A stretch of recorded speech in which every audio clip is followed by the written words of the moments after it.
Dr. Milu. Good morning, Tony. How are you this morning? I'm having coffee with the coach. I'm Yes, well. yes, coffee with the coach. And I have not got my coffee yet, which I will be getting it shortly. Well, in your case, it's drinking Coke with the coach. Right now I have an empty cup, Tony. I gotta go get coffee. So which is, I will be sending my message to bring my coffee because it is brewing right now. How about that? There you go. It's brewing right now and we will have nice and warm coffee for us. So today is the second day of February. Yes. And how quickly January fly by. I was amazed that it was already over. Yes, time flies when you are having fun. That's what. Well, time is one of those things we never get back. So when it goes so quickly, you need to pay attention. Well, the other way of looking at it, Tony, you don't get back, but you get the new time. And that's the blessing and that's the opportunity of the new time, having the new time for past is gone. Well, that's and I think in these COVID times, people are thinking about the new times and making decisions that that they realize because of COVID has brought an element to our face, which is mortality. It is the question of how much time do we have and what do we want to do with that time? Yes. So one thing we should think about doing, particularly since this is the month of love, is bring more love into our life. Yes, yes, always. So this is what we're going to discuss today is love and how love leads to happiness. And in my misguided thoughts of love, we all have whatever we believe love to be. But we're going to discuss love. We're going to discuss love loss, because we've all experienced loss of love. And what do you gain from it? Do you wallow in that loss or do you learn from that loss? Can you move forward with that loss? And then stick around with us because a little later, politically speaking, we're going to stir things up a little bit. And we're going to discuss politics in love and how it may lead to love loss due to politics, because in recent years, people have very strong feelings about politics. And that can be good and it can be bad. So we're going to talk about that a little bit later, because there's a lot of broken relationships when lines are drawn in the sand and people believe it's my side or your side. So we're going to talk about that and see if there's anything we could do to mend some of those fences as we move forward. So on the subject of love, there's many kinds of love. What kind of love is the most important to you, Milu, that you find? Okay, well, as you know, for love, we always go to the theory of psychologists and what they talk about love. Believe it or not, love is a psychological dilemma. It's a subject very interesting in psychology. And for example, in our Vino and Vision relational dimension, which is the third dimension of our three-dimensional program, love resides there in the relationship dimension. And as you know, this month, February, is the month of love for us. And it's also month of love for everybody because it's the Valentine's month, right? Well, I think we have set aside one day in the year to celebrate love. And I think we may need to expand that a little bit. I think we should think of the month of February. Let's look at the month of February and try to do something in a loving way each day for someone and be aware of the love that you spread. Because in these COVID times, You know, you can't even smile to somebody and give a stranger some love with a smile. You can't do that as readily. So your love has to be a little bit more noticeable. Exactly. And you asked me the kind of love. So let's go back and review that what we talked about in our last segment about love. And we talked about Robert Steinberg, who is the professor of human development in Cornell University, and also one that I really passionately follow is a psychologist who talk about the relational dimension of love. And he has a love triangle, Tony. And in love triangle, he measures love in intimacy. Well, love triangles have always been dangerous. Well, in that At triangle, least in the movies, they are. exactly. So he has this love triangle, and based on the um, his research and in psychology, um, this he rated in three different angles. Each of in the triangle, the top you have intimacy, you have passion, and you have commitment. And when you measure your love with all three of these, you can tell, um, how this love is rated. So, for example, intimacy, passion, and commitment, and he kind of put them in multiple category. One is Uh-huh. called non-love. Non-love means if you don't have intimacy, if you don't have passion, if you don't have commitment, that's non-love, means there is no love. Liking and friendship is the second level, that what he say, if there is intimacy, but there is no passion, there is no commitment, is liking. Like you like something, which is you are intimate about it, but you don't have passion, you don't have commitment. Then he mentioned about infatuated love, where you have to have passion, but you don't have to have intimacy or commitment. Then he talked about the empty love. We are committed to some love, but we are not passionate about it. We are not intimate about it. So we are only committed, and that's called empty love. There is no passion, there is no intimacy, just commitment. And And many of the work, actually, like work relationship, could be empty love. Means you are in, because you have a commitment to follow and you have to commitment to reach. You are in empty love, and you don't have any intimacy or you don't have passion. Now, in romantic love, he defined that you need to have intimacy and passion. In romantic love, there is no commitment. This is romantic. There is no. there, So there is that in his love triangle, you can find romantic love if you have intimacy and passion, but there is no commitment. Now, after that, he talked about compassionate love, where you have intimacy, you have commitment, but you don't have any passion. That's called compassionate love. Then we have fatuous love, where he talk about that you have passion and commitment, but you don't have intimacy.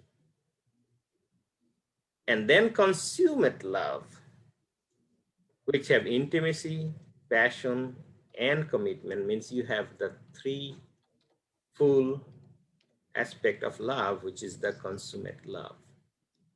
So I just described to you multiple things, and this is 1, 2, 3, 4, 5, 6, 7, 8 different loves. What did you get out of this, Tony? love is complicated. No wonder we have problems with it. It's very complicated. So, who is this Dr. Stanger, Robert Stanger?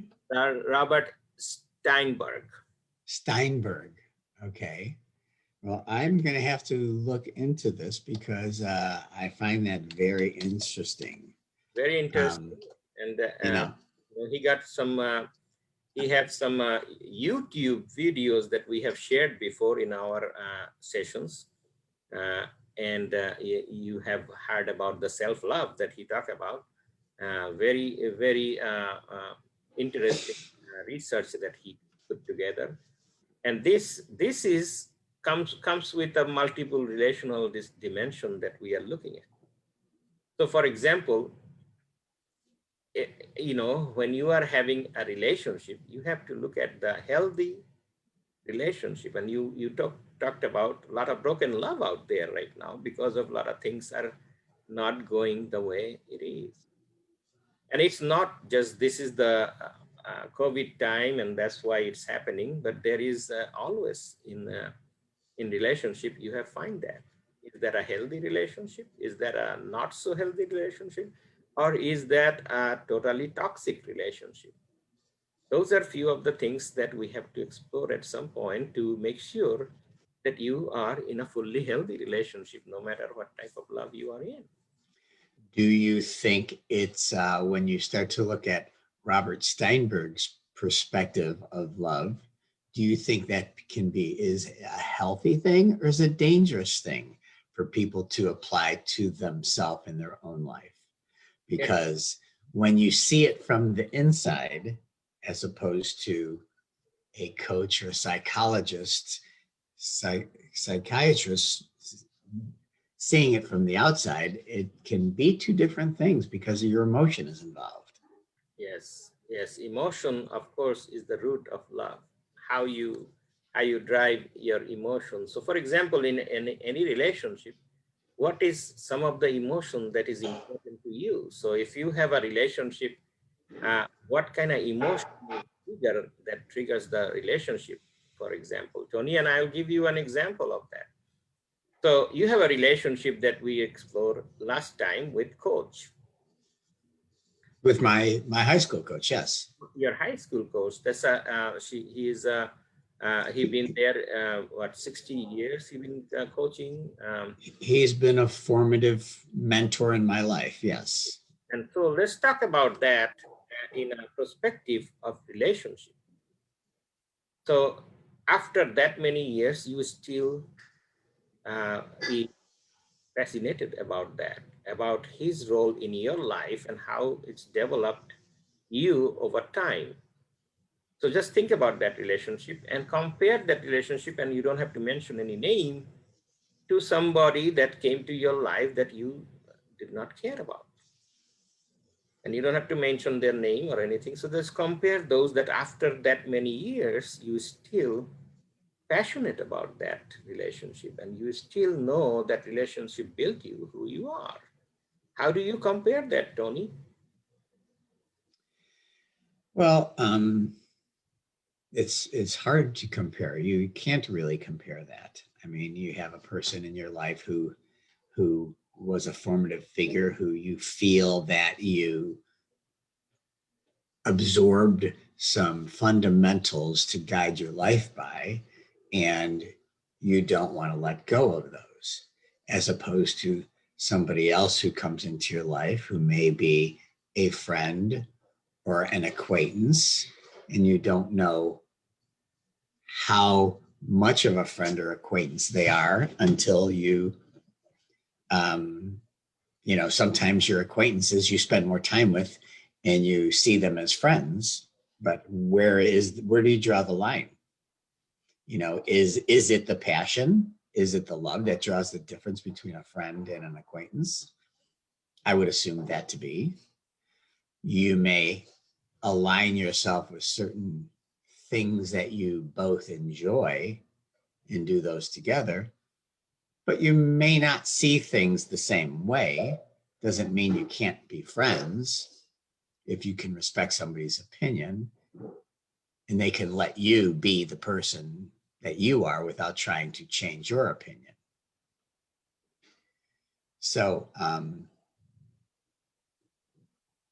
the difference is somebody like my mentor whose fundamentals I attached to and made a difference in my life as to a friend who some things I accept and some things I don't. And I don't model my life after that. Mm-hmm. Mm-hmm. So there is few things there you already mentioned. It's a lifelong relationship. And what is that creates a lifelong relationship? Is a full example of that healthy relationship. In there, I think it's someone who's committed to you. right. So A that is commitment. commitment, exactly. And as you can see that, in a Steinberg, you can see he's mentioning about those in intimacy, passion, and commitment. The level of that is in each relationship. So a couple of things in the life or in our relationship with other that we value most is called trust and honesty. Trust and honesty. How much trust you can have on that person. And at the same time, how much trustworthy is that person for you? And at the same time, honesty is another thing, that how honest that person is. So you can trust somebody and they can break your trust by being dishonest. So honesty, trust come in a big way of healthy relationship. And there is that respect is another one that we call about how much we respect them or how much they respect us. So love is a give and take. It's a two-way relationship. So for example, when I do coaching for a corporate client, and we are doing this activity-based coachings now. So we have art work that we do, and you can draw multiple heart and you can name those heart, and it's a artwork, and they can, anybody who is interested in that, they can go to Vino and visionglobal.com and look for events, and we have those events published there. And for month of February, we are doing heart to heart, we are doing heart of love, and we are doing a few other art there, so they can look it up. So relationship is based on respect, honesty, and trust. And at the same time, just think about the love have to have independence. Independence, just like, for example, the person that, the coach was talking to you and say, I still care about you. So is the caring, but you are independent. You are not that kid anymore who was going to the camp and growing up and getting mentorship and all this, but he still care about you, right? And you have your own independence in your own life, and he has his own independence and in his own life. But in this relationship, that independence shows each of you have grown in different ways, but you have to have that independence. So there are some of the key things that in the love that is always based on a healthy relationship. And that's the example. So when you are in an unhealthy relationship, that's where the love don't last. And sometimes that unhealthy relationship can also be toxic relationship. In toxic relationship, What defines a toxic relationship? toxicity is exactly what it is. Means something that slowly destroying you, right? Slowly destroying you, unless it can be reversed, unless it can be changed, unless it can be a healthy relationship. And through practice, you can do that. Through coaching, you can change your relationship with somebody else. It may be toxicity from your own side. There is things that, like I said, is a relationship is based on give and take. So in toxicity, it gets to a level where if you take it, it becomes a poison.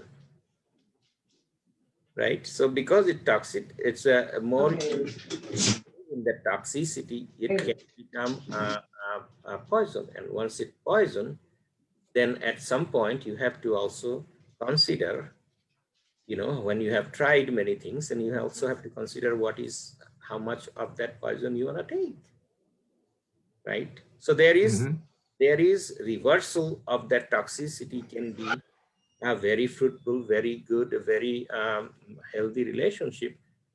You have to work at it. Every relationship requires works. And then when I go to coach clients, business clients or corporate clients, and I see that everybody working with employees, means by nature, we have to have relationship with others. employee-employer relationship, you have relationship with your work, you have relationship with your community, you have relationship with a lot of things. And those are the relationship, every one of the relationship will be coming down to those key points I just talked about: trust, honesty, commitment, also respect. Well, So, to me, as I was looking at the many different types of love that we have, love for family, love for friends, love for pets, love for fellow employees and workers and relatives, there are different types of love, and what you just defined helps you understand the difference between them. But in my mind, the strongest love of all is the love of a parent, the love between a parent and a child, and the child to their parents. And I've always had a philosophy of birth order amongst children are basically the personality development in the vying for the attention of the parent. And how does the second child vie for the parent's attention when they didn't have the time alone like the first child did? And how does the third child vie for the attention of the parents when they're the third amongst two others? Or in even bigger families, it becomes an even greater dilemma. How do you spread your love equally? If you have a football team for your household, yeah. Well, there is that Brady Bunch, right? There is those movies that we have seen, quite a few relationship family-wise. So one of the other thing in love is equality. Equality, how the love have to be equal. It have to be balanced. Right? So, well, it's very hard to be balanced. I mean, because the first child had the parents to himself. They had everything. They were the center of their universe for a period of time until the second child came. And the second child sees the first child and says, well, his personality, their connection is like this.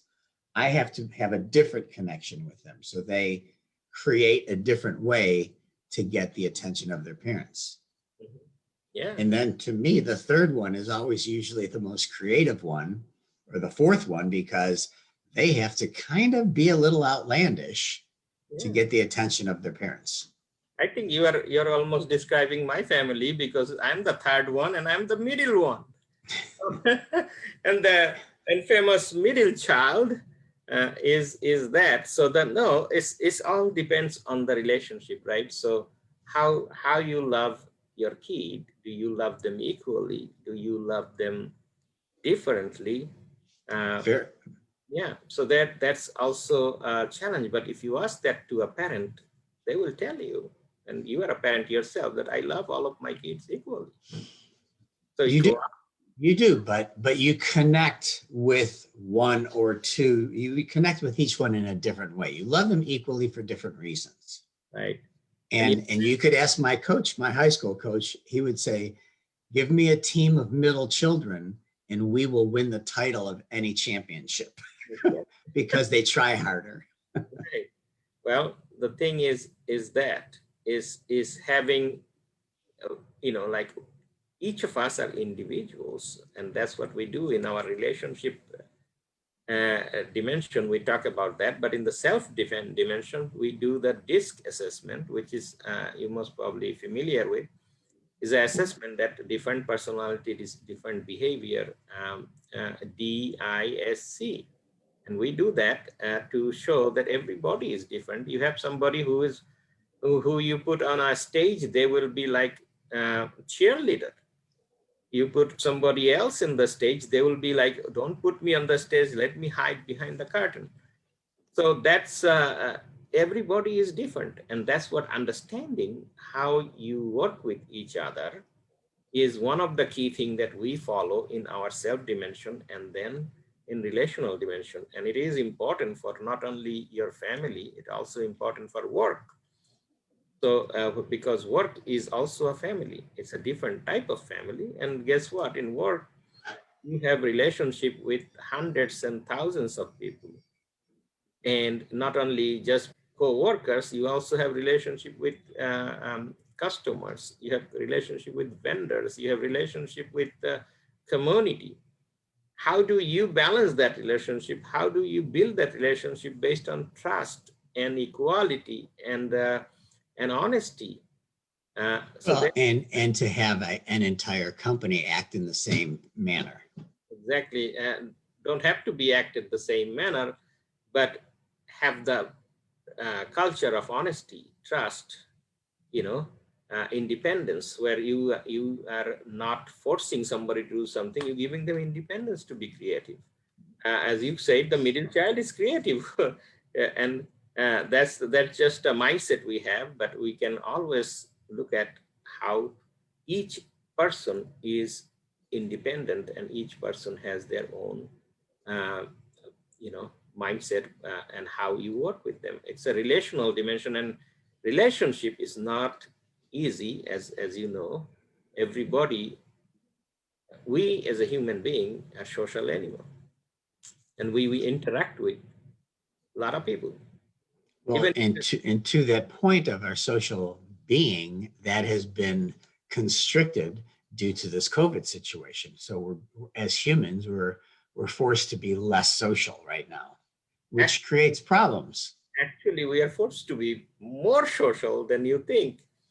And people are connecting different ways, including staying at home. You have to be social with your family. Just think about that. If you're in a toxic relationship and you are staying at home, how that relationship changes all dimensions that you are applying. So we are tested by this. How the family values are important right now. How do you social distance but act at the same times continue to communicate with people? And you and I are like in Zoom, seeing like sitting next to each other right now, and we are having a fantastic time, because guess what, our time is up. I know. I was surprised that we never got to the politically fueled loss of love. Maybe we'll have to continue later. Yes, we definitely do, because it's a very important topic, even though there is a song, what love got to do with it. And in theory, it has everything to do with it. So take that message and start loving. Love your neighbors, love your parents, love your family, love your friends, love your community, love your co-workers. Spread the love. I agree. I think that's what everybody can take with them from this month of February. Let's Yes. start today. Spread the love every day. One advice, it's not for everybody, but for myself, is don't eat enough, too much candy, because that will make you gain some weight right now. Oh, well, you have to love yourself. Yes, and as you can see behind me is M&M. This is Yes, Maureen and Milu. Marine and Milu. This is all love, and M&M also a candy. So I'm not promoting M&M, but yeah, go have some candy, but limit yourself. So Very enjoy good. Valentine's Well, Day. Happy Valentine's Day to our viewers and everybody. Love is celebrate the month of love in some exactly. way each day. Yeah. Love is all we have, and it's free. Distribute love equally, and you will Very good. enjoy life. Excellent. Well, it's good to see you. This concludes another episode of Coffee with the Coach. Right.